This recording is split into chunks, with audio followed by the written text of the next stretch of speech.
Presiden Prabowo Subianto buka suara terkait alasannya mencopot Dadan Handayana sebagai Kepala Badan Gizi Nasional dan Lodewijk Poesun serta Sony Sanjaya dari jabatan Wakil BGN.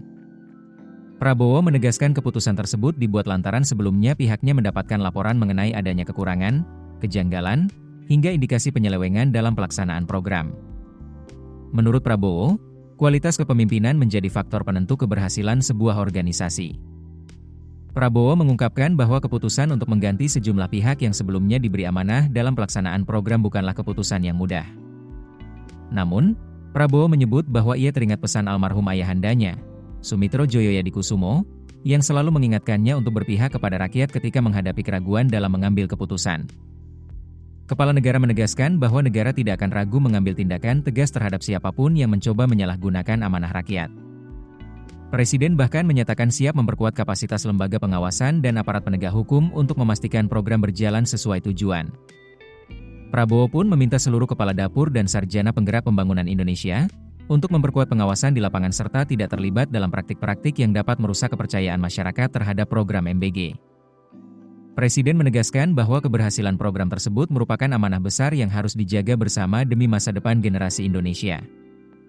Sebelumnya, Prabowo memutuskan untuk mengganti Dadan Handayana dari posisi Kepala BGN.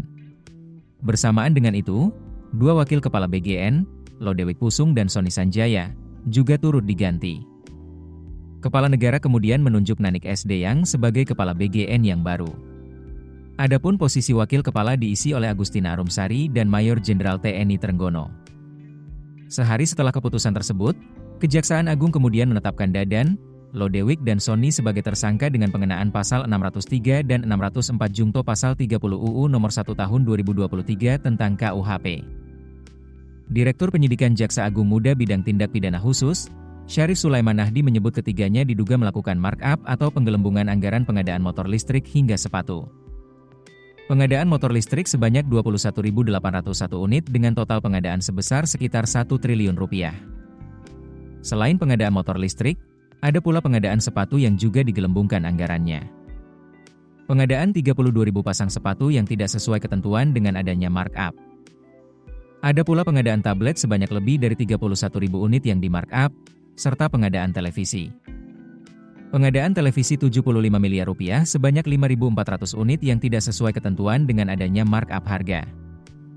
Dadan, Sony, dan Lodewijk diduga melakukan proses pengadaan barang secara melawan hukum dengan cara mengintervensi pejabat pembuat komitmen, sehingga pengadaan barang dan jasa itu tidak sesuai kebutuhan real di lapangan. Keputusan bisnis terbaik datang dari data, bukan tebakan. Mudah berlangganan Business Insight dengan subscribe with Google.